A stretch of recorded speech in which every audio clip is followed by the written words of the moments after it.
पूर्व जन्म का कर्ज और विचित्र कबूतर। ये कबूतर दोस्तों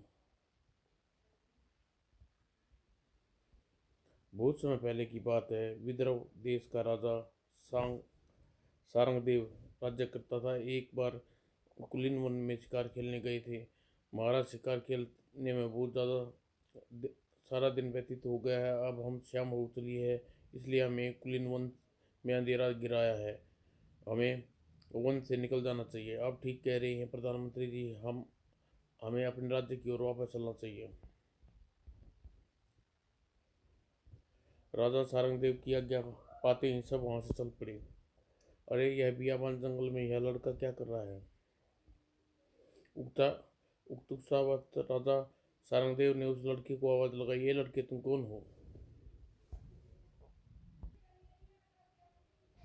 सारंगदेव की आवाज सुनकर उस लड़के ने चौंक कर उसकी ओर देखा। तत्पश्चात चौकड़ी भरता हुआ झाड़ियों में गुम हो गया। यह देखकर राजा सारंगदेव सैनिकों को आदेश दिया, सैनिकों को एक लड़के का पीछा करो और जैसे भी हो उसे पकड़कर हमारे पास लाओ। सारंगदेव की आज्ञा पाकर सैनिक उस ओर दौड़े जिधर वह लड़का गायब हुआ था। कुछ देर में उन्होंने लड़के को दौड़ते हुए दिखाई दिया। वह रहा, जल्दी भागकर उसे पकड़ लो वरना वह हाथ नहीं आएगा। तुम ठीक कहते रहे हो, वह लड़का हिरण की तेज तेज चौकड़ी भरता है। सैनिक घोड़ा दौड़ाते हुए लड़के के पास पहुंचे और उसे पकड़ लिया।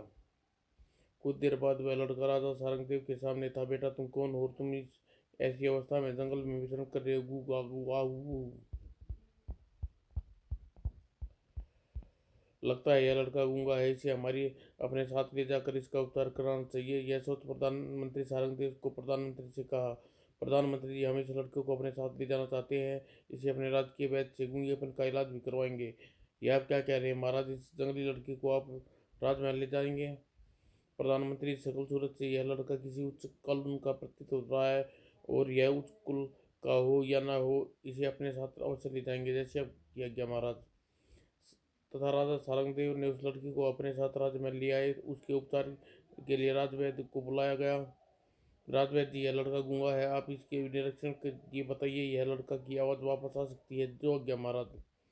तत्पश्चात राजवैद्य ने उस लड़के के गले में सूक्ष्मता से निरीक्षण किया। लड़के के गले में सब यंत्र बिल्कुल ठीक अवस्था में है। यह लड़का गूंगा तो नहीं, किसी भी हाल में नहीं है। लड़के के गले का निरीक्षण करने के पश्चात राजवैद्य ने सारंगदेव से कहा, महाराज, यह लड़का गूंगा नहीं है। यह आप क्या कह रहे हैं राजवैद्य? अगर यह गूंगा नहीं है तो यह फिर बोलता क्यों नहीं? महाराज, मुझे तो लगता है यह लड़का जंगली जंगली जानवरों के बीच रहा है, पला है, इसलिए यह हमारी भाषा नहीं बोल सकता, इसलिए समझ में नहीं है, न समझ सकता है। ओह, चूंकि यह जानवर के बीच रहकर बड़ा हुआ है, इसलिए केवल जानवर की भाषा बोली सकता है, उसकी ही तरह बोल उनकी ही बोली बोल सकता है। राजवैद्य जी, यह तो आपने अत्यंत विचित्र बात बताई है। क्या ऐसी कोई अवस्था नहीं जिससे लड़का मनुष्य की भाषा समझ और बूझ के? उपाय है महाराज। इस जंगली लड़के को मनुष्य की भाषा का ज्ञान देने के लिए आपको एक शिक्षक नियुक्त करना हो पड़ेगा। मेरा विश्वास है वह लड़का सिर्फ ही मनुष्य की भाषा बोलना सीखना समझना शुरू कर देगा। हमें जल्दी ही उपाय पर बताइए राजवैद्य जी। ठीक है, हम आज से ही इस लड़के के लिए एक योग्य शिक्षक नियुक्त करते हैं। राजा सारंगधर ने तत्काल ही सेवक को बुलाया। इस लड़के को स्नान करवा कर राजसी वस्त्र पहनाए जाए। इसके बड़े बालों को करीने से राजकीय नाई से कटवाया जाए। जो आज्ञा महाराज। और कुछ ही देर बाद जब युवक ने उस लड़के को सारंगदेव के सामने लेकर पहुंचा, वो इन वस्त्रों में तो यह किस देश का राजकुमार लग रहा है। कौन कह सकता है यह कभी यह लड़का जंगली में रहता था? और अभी वह कुछ सोच ही रहा था, कक्ष में पुत्री रत्नावली ने प्रवेश किया। पिताजी महाराज, यह लड़का कौन है? बेटी है ये लड़का कौन है? बेटी, यह लड़का। पुत्री की बात सुनकर सारंगदेव अचकन से गई और फिर कुछ सोचकर रत्नावली से बोली, बेटी, यह तुम्हारा भाई है। मेरा भाई? लेकिन यह आया कहाँ से है? तब सारंगदेव ने राजकुमारी रत्नावली को उसके विषय में सारी जानकारी दी। सारी बात जानकर, ओह, यह तो बड़े दुख की बात है।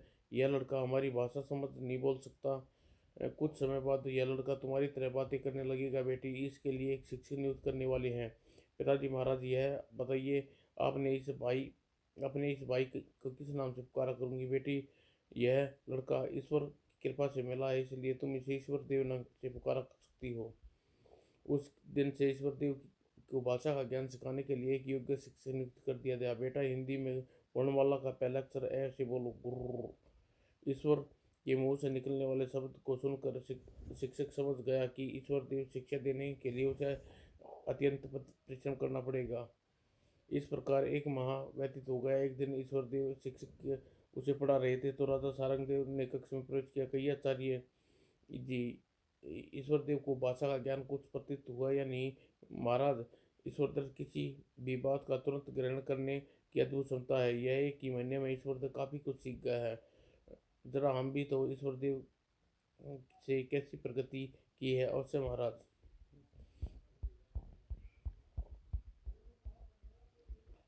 तब शिक्षक ने ईश्वरदेव के कंधे पर हाथ रखते हुए उससे कहा, बेटा, ये राजा सारंगदेव यही तुम्हारे अक्षरदाता है, इन्हें प्रणाम नाम करो। शिक्षक की आज्ञा पाकर प्रणाम सारंगदेव जी।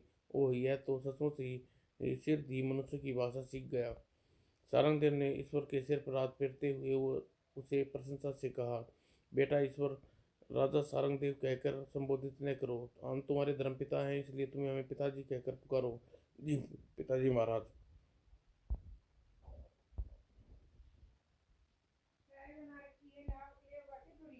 लिया। ईश्वरदेव ने मुंह से अपने पिताजी का संबोधन सुनकर सारंगदेव ने अपनी छाती से लगा लिया। पश्चात तो उसने स्वर्गीय महारानी पुष्पांजलि के चित्र के सामने ले गई। महारानी, आज तुम रत्नावली ही नहीं, ईश्वरदेव की भी माँ हो।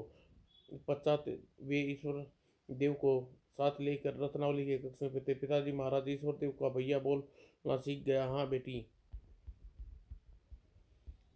तब सारंगदेव ने ईश्वरदेव से कहा, बेटा ईश्वरदेव, यह तुम्हारी बहन रत्नावली है। कैसी हो रत्नावली बहन?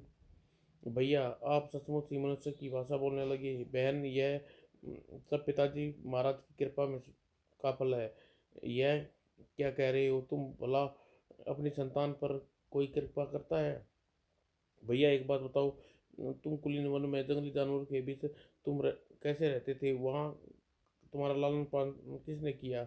बहन, मुझे कुछ भी पता नहीं। मैं कुलीन वन में कैसे पहुंचा? जब मैंने होश संभाला तो अपने आप को जंगली जानवरों के बीच पाया। एक शेरनी ने अपना दूध पिलाकर मुझे बड़ा किया। क्या कहा तुम? शेरनी का दूध पीकर बड़े हुए हो? जी पिताजी महाराज, शेरनी ने मुझे पुत्र के समान पाला था। बेटे, वह शेरनी तुम्हें वीर में व्याकुल हो रही होगी। हाँ, मुझे जंगल में न पाकर बहुत व्याकुल हो रही होगी। तब तो बेटा, हमें सिर दे तुम्हें कुलीन वन ले जाकर उस शेरनी से मिलवाना चाहिए। तुम सुरक्षित देकर वह शांति मिल जाएगी। पिताजी महाराज, आपकी मुझ पर बड़ी कृपा होगी। मैं शेरनी माँ से मिलना चाहता हूँ। तब सारंगदेव ने देव के साथ कुलीन वन में गए। पिताजी महाराज, उस गुफा में शेरनी रहती है, चलो आओ गुफा में चले। और जैसे ही दोनों गुफा में पहुंचे, गुरु गुरु शेरनी पूछ हिलाती हुई आई और ईश्वरदेव के पैर चाटने लगी। मानो और जानवरों का यह कैसा अनोखा प्यार है। तत्पश्चात ईश्वरदेव ने जंगली भाषा में शेरनी से कहा, माँ, शेरनी माँ, कैसी हो? कहाँ चला गया था तू मुझे अकेला छोड़कर? तब ईश्वर ने शेरनी को राजा सारंग देव के बारे में बताया और सारी बात जानकर, बेटा, तू मनुष्यों की जाति का है, इसलिए तू मनुष्य के पास पहुंच गया। यह देखकर मुझे खुशी हुई। जा, तू इन्हीं के साथ चला जा, इसी में तेरा कल्याण है। ठीक है वहाँ, जैसी आपकी आज्ञा। लेकिन समय समय पर आपके आकर मिलता आपसे मिलने वन में आता रहूंगा। शेरनी माँ का प्यार करके ईश्वर देव सारंग देव के साथ वापस आ गया। जैसे ही दोनों कुलीन वन से बाहर निकले, बेटा, सामने मकर मार मार्कंडेय ऋषि का आश्रम है, और चलो तुम के दर्शन कराते हैं। चलिए पिताजी महाराज। दोनों रथ से उतरकर मार्कंडेय ऋषि के आश्रम पहुंचे। प्रणाम ऋषिवर, चिरंजीव वत्स। तब ईश्वरदेव ने मार्कंडेय ऋषि को प्रणाम किया। प्रणाम ऋषिवर। यह सुनकर मार्कंडेय ऋषि हंसते हुए सारंगदेव से बोले, तो तुम राजा सारंगदेव से अपना धन वसूल करने सारंगदेव के पास पहुंची गई। कैसा धन ऋषिवर? मुझे तो कुछ याद नहीं। तुम्हें याद भी कैसे होगा इस वर्ष? यह तो शायद पूर्व जन्म की कथा है। पूर्व जन्म में वह तुम्हें राजा सारंगदेव से 1000 स्वर्ण मुद्राएं उधार ली थी। ऋषिवर, यह आप क्या कह रहे हैं? सारंगदेव, मैं ये ठीक कह रहा हूँ। पिछले जन्म में तुम्हें ईश्वर देव से 1000 स्वर्ण मुद्राएं उधार ली थी। इस ईश्वर देव ने अपनी मुद्राएं तुमसे वापस मांगने आया था, तो क्रोध में भरकर तुमने इसकी हत्या कर दी थी। यह आप क्या कह रहे हैं ऋषिवर? यह सत्य है सारंगदेव। इस जन्म में तुमने अपना कर्ज उतारना है, इसलिए सारंगदेव तुम्हारा बेटा बनकर तुम्हारे पास 10 वर्ष तक रहेगा। तुमने इससे 1000 स्वर्ण मुद्राएं उधार ली थी। 1 वर्ष की एक स्वर्ण मुद्राओं के हिसाब से इस वर्ष तुम्हारे पास 10 वर्षों तक रहेगा और तुम्हारा ऋण उतर जाएगा और यह तुम्हें छोड़कर चला जाएगा। ऋषि, और आपकी बातें न तो मेरे मन में जिज्ञासा तो उत्पन्न कर दिए। कृपया हमारे पूर्वजों की कथा विस्तार से बताइए। मार्कंडेय ऋषि ने कमंडल का जल लिया और सारंगदेव से कहा,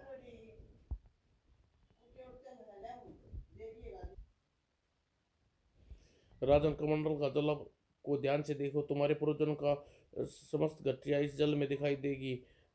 और उक्त वर्तुल ने सारंगदेव ने कमंडल के जल में झांका। तत्पश्चात जल में कुछ दिखाई दिया। राजन, हाँ ऋषि, और एक राजा दिखाई दे रहा है। वह लगता है इसे किसी बात का दुख है। यह उदास बैठा हुआ है।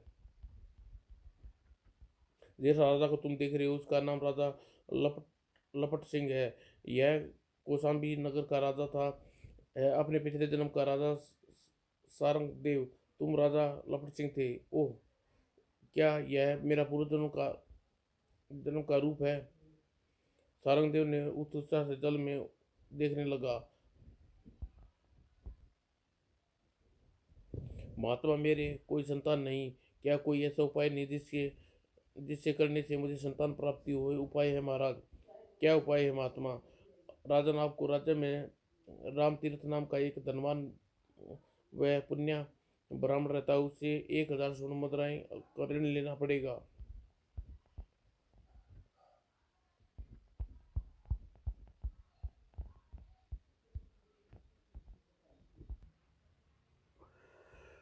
लेकिन महात्मन, मैं उससे कभी ऋण क्यों लूं? मेरे खजाने में धन की कोई कमी नहीं। राजन, वह धन तुम्हें किसी काम का है। वह संतान प्राप्ति के लिए है। तुम राम तीर्थ से 1000 स्वर्ण मुद्राएं ऋण में लेना पड़ेगा। लेकिन महाराज, मैं उसे धन का करूंगा क्या?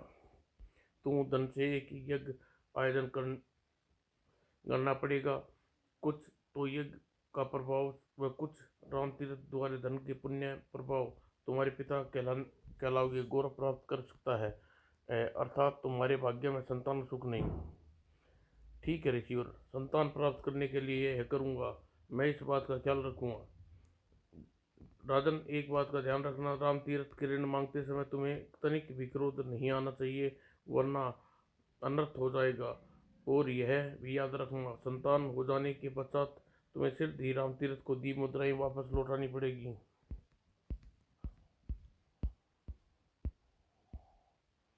और लपट सिंह ने ऋषि के जाने के पश्चात एक सेवक को आदेश दिया, जल्दी राम तीर्थ पंडित को बुलाकर हमारे पास ले आओ। जो आज्ञा महाराज। सेवक राम तीर्थ पंडित के पास पहुंचा। पंडित जी, महाराज ने आपको इसी से बुलाया। राजा लपट सिंह ने मुझसे क्या काम पड़ा है? ठीक है, मैं अभी तुम्हारे साथ चल रहा हूँ। कुछ देर बाद राम तीर्थ ब्राह्मण राजा लपट सिंह के सामने उपस्थित था। महाराज की जय हो। कैसे इस सेवक को याद किया? राम तीर्थ, हमें तुम्हें 1000 स्वर्ण मुद्राएं उधार चाहिए। महाराज, मुझसे 1000 स्वर्ण मुद्राएं उधार लेने के लिए क्या क्या जरूरत पड़ गई? मैं कुछ समझा नहीं। राम तीर्थ, बात ही कुछ ऐसी आ पड़ी है। तब राजा रपट सिंह ने ऋषि की कही हुई बात राम तीर्थ को बताई। सारी बात जानकर, महाराज, यदि ऐसी बात है तो मैं आपको ऋण अवश्य दूंगा। कल आप मेरे घर पर आना, मैं आपको 1000 स्वर्ण मुद्राएं दूंगा। तुम कल स्वर्ण मुद्राएं यहीं पर पहुंचा देना। मैं मुद्राएं लेने तुम्हारे घर नहीं आ पाऊंगा राम तीर्थ। यह नहीं हो सकता महाराज, मैं स्वर्ण मुद्राएं लेकर आपके पास नहीं आऊंगा। क्यों? महाराज, दाता कभी ये याचक के पास नहीं आता। अब तो याचक ही दाता के पास आना पड़ता है। यह सुनकर कपट सिंह की मुट्ठी तन गई। इस अदना से रामतीरथ की ये इतनी हिम्मत कि अभी मैं इसकी दुष्टता का मजा चखाता हूँ। यह सोचकर अन्याय से उसके लपट सिंह का हाथ अपनी तलवार पर कस गया। तभी उसे ध्यान आया, ऋषि ने चेतावनी दी थी, रामतीर्थ से ऋण मांगने समय तनिक भी क्रोध में आना नहीं चाहिए, वरना अनर्थ हो जाएगा।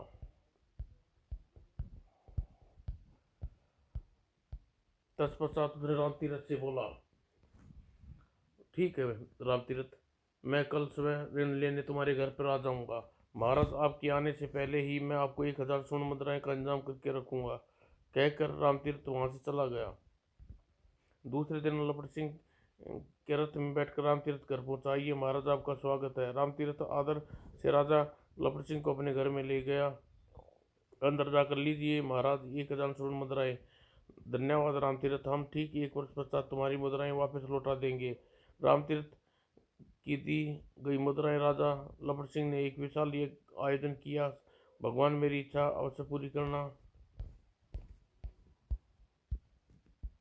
और कुछ दिनों पश्चात लपट सिंह की राधिपतना मिट्टी ने सूचना दिया, पिता मिलने वाले हैं क्या सच? यह इस समाचार को सुनकर लपट सिंह से प्रशंसा का कोई छोर न रहा।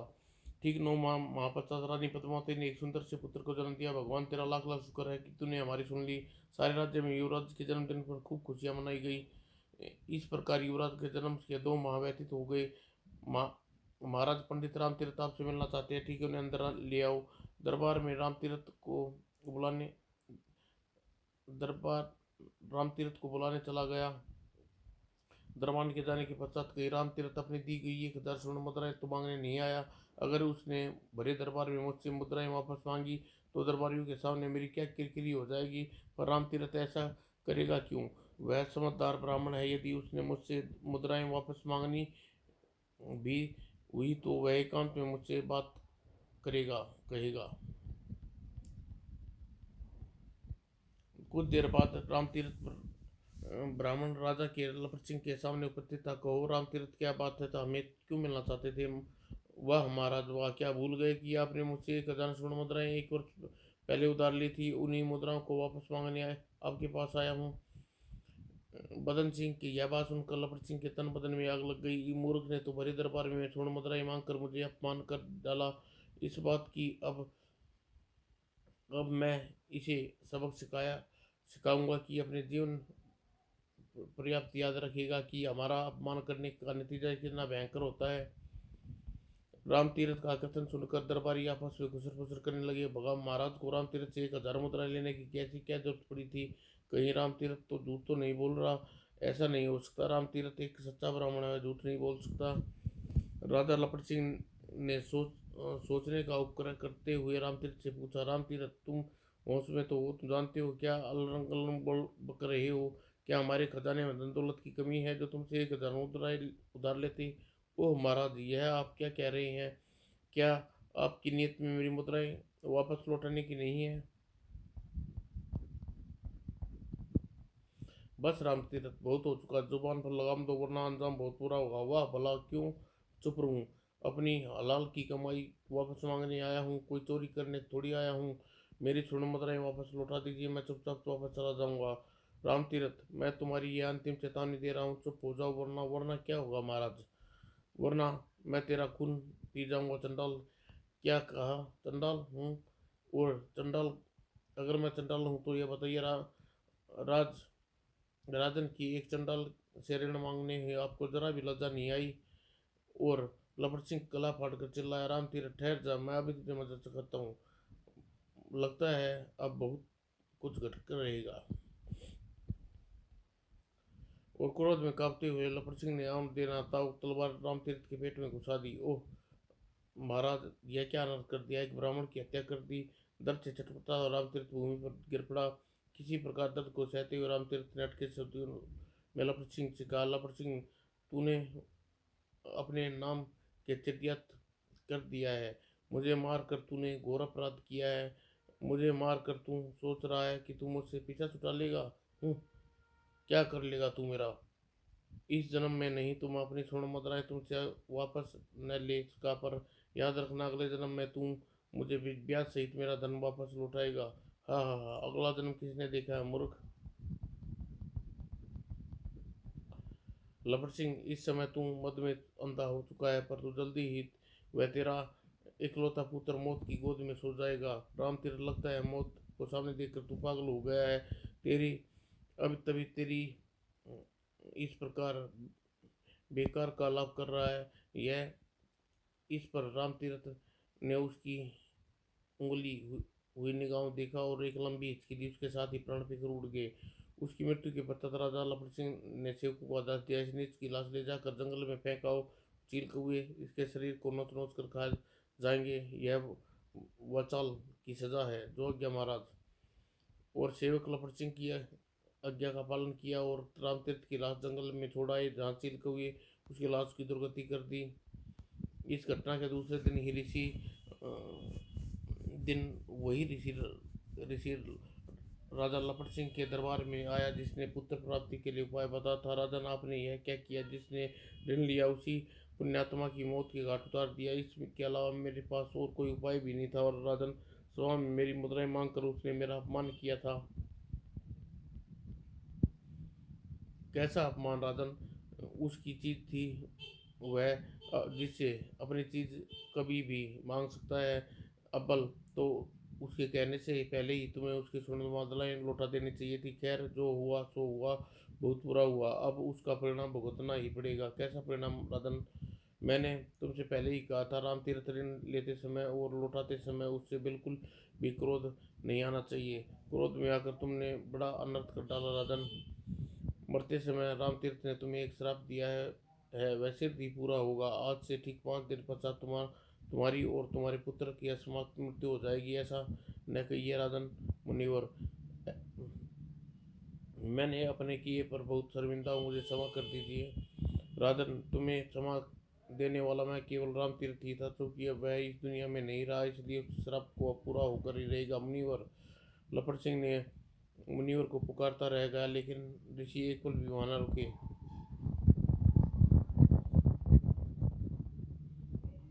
और इस घटना के ठीक 5 दिन पश्चात रात्रि को, ओह कैसी मूसलाधार बारिश हो रही है महारानी। आकाश में बिजलियां भी रह रह कर चमक रही है। लगता है आज बिजली किसी न किसी पर कहर बनकर टूटेगी।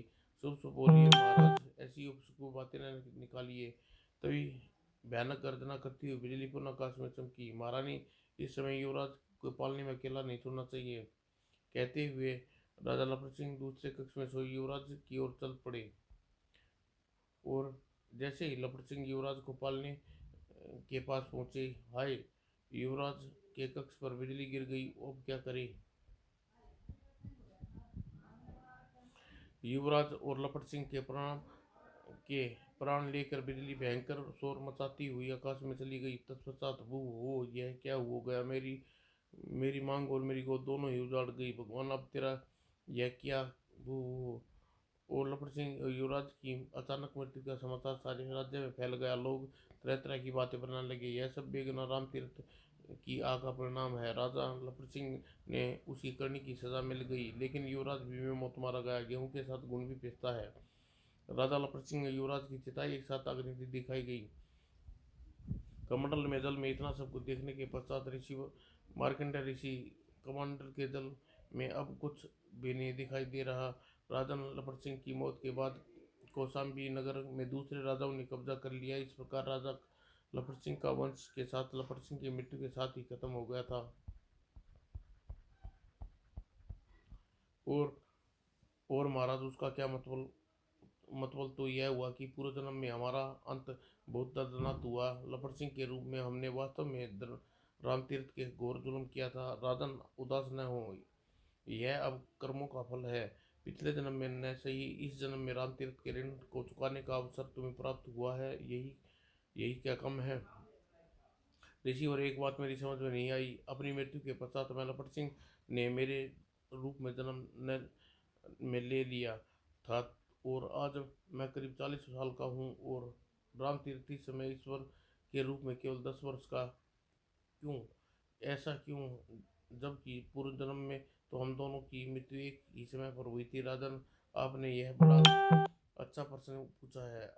आपके इस प्रश्न का उत्तर यह है कि आपने लपट सिंह की मृत्यु के पश्चात उसका विधिवत अंतिम संस्कार कर दिया गया था, लेकिन उसके मरते ही तुमने उस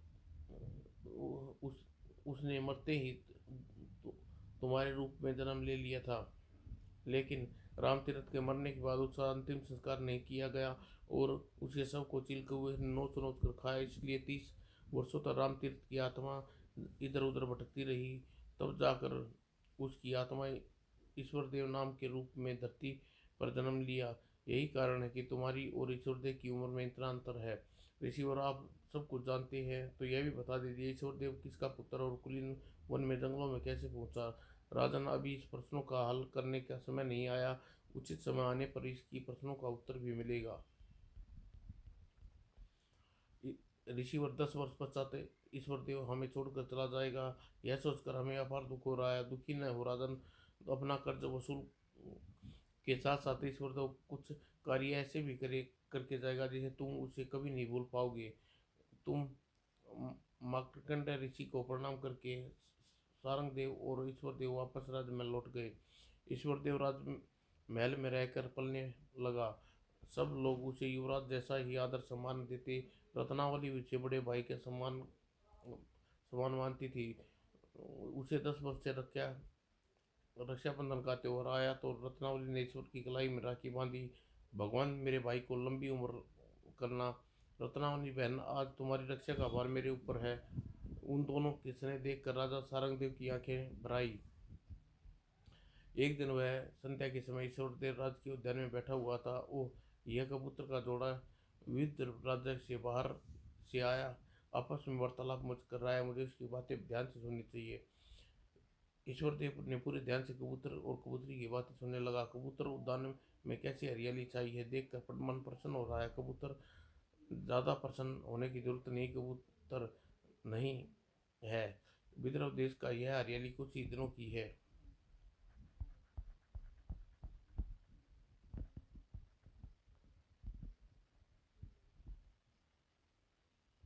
क्या मतलब? इस बात का 2 माह पश्चात इस राज्य में अकाल पड़ने वाला है। राज्य कहीं भी कुछ खाने पीने को नहीं मिलेगा। ओह, यह बात तो बुरी बात है कबूतरी। हमें इससे क्या कर सकते हैं कबूतरी? सागर की ओर से आने वाली शुष्क हवाएं अकाल पड़ने का संकेत दे रही है। इतना कहकर कबूतरी उड़ गई और पीछे पीछे कबूतर भी उड़ गया। कबूतर कबूतरी के उड़ गए, लेकिन ईश्वरदेव ने सोच में डूब गया। अकाल पड़ने से तो सारे राज्य में त्राही त्राही मच जाएगी। मुझे इसी समय रहते उपाय करना चाहिए, वरना लोग भूखे मर जाएंगे। वह सीधा राजा सारंगदेव के पास पहुंचा। क्या बात है ईश्वरदेव, तुम उदास क्यों हो? पिताजी महाराज, आज जब मैं उद्यान में बैठा था तब मुझे एक महत्वपूर्ण बात का पता चला। ईश्वरदेव ने कबूतर और कबूतरी का वार्तालाप सारंगदेव से सुनाया। सारी बात सुनकर वो, यह तो तुमने बहुत बुरी सूचना दी बेटे। अब क्या होगा? आप फिक्र न कीजिए महाराज, अकाल से जूझने का कार्य आप मुझ पर छोड़ दीजिए। बेटा, तुम अभी छोटे हो, भला क्या कर सकते हो? पिताजी महाराज, आप मुझे छोटा ना समझिए, मुझे कुछ करने का एक मौका दीजिए। ठीक है बेटा, अकाल से जूझने का कार्य तो हम तुम पर छोड़ते हैं। धन्यवाद पिताजी महाराज। और कहने के साथ ही ईश्वरदेव सैनिकों को बुलाकर आदेश दिया, सैनिकों, आसपास क्षेत्रीय में जितना भी आराध है जल्दी से जल्दी इकट्ठा हो सके कर लो। याद रहे, यह कार्य युद्ध स्तर पर होना चाहिए। जी युवराज। उसके बाद उसने भवन निर्माण करने वाले कारीगरों को बुलाकर आदेश दिया, 1 माह के अंदर अंदर सारे राज्य में ऐसी जगह जगह पर गहराइयों और जल जलाशयों का निर्माण हो जाना चाहिए। जो आज्ञा युवराज। और आज अनाज भरने के लिए बड़े बड़े भंडारों का निर्माण भी अतिशीघ्र होना चाहिए। ठीक है युवराज। और जलाशयों और भंडारों का निर्माण का कार्य तेजी से प्रारंभ हो गया और सैनिक दूर दूर से अनाज इकट्ठा करके लाने लगे। पता नहीं युवराज इतना अनाज का क्यों इकट्ठा कर हुआ रहा है। सारे अनाज भंडारों को अनाज में भर दिया गया और जलाशयों को दूर दूर से जलाकर पानी छोड़ दिया गया।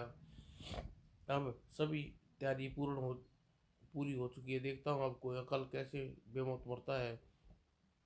ठीक 2 मोहताज हरे मरे पत्ते एकाएक सूखने लगे। ओह! अकाल की छाया राज्य पर पड़नी शुरू हो गई है। कुछ दिनों में भयंकर चिलमिलाती धूप पड़ने लगी। ओह! अब क्या होगा? लगता है राज्य में अकाल पड़ने वाला है। ओह! अकाल में तो हम बेमौत मारे जाएंगे। और इधर ईश्वर देव राजा सारंगदेव से कह रहे थे, पिताजी महाराज अब हमारे राज्य में ढिंढोरा पिटवा देना चाहिए। ठीक है कह रहे हो बेटे, प्रजा इस समय बहुत घबराई हुई है, उन्हें सहायता देने की घोषणा कर देनी चाहिए। और अ, उसी श्याम मुनादी करने वाले सारे राज्य में मुनादी कर रहा था। सुनो सुनो सब लोग ध्यान से सुनो, अकाल में किसी भी घबराने की आवश्यकता नहीं। जिस वस्तु की आवश्यकता है वह निष्कुंठ राजमहल जाकर वस्तु का भंडार से ले सकता है। अकाल के जूझने की पूरी तैयारी समय रहते कर ली गई थी। यह सुनकर समस्त लोग खुशी से दौड़ गई और भंडारों से में रखा अनाज प्रजा में बांटा जाने लगा। हमारे महाराज बहुत अक्लमंद है, समय रहते उन्होंने अकाल से जूझने का सारा प्रबंध कर लिया और जलाशयों से पानी पीकर लोग अपनी प्यास बुझाने लगे।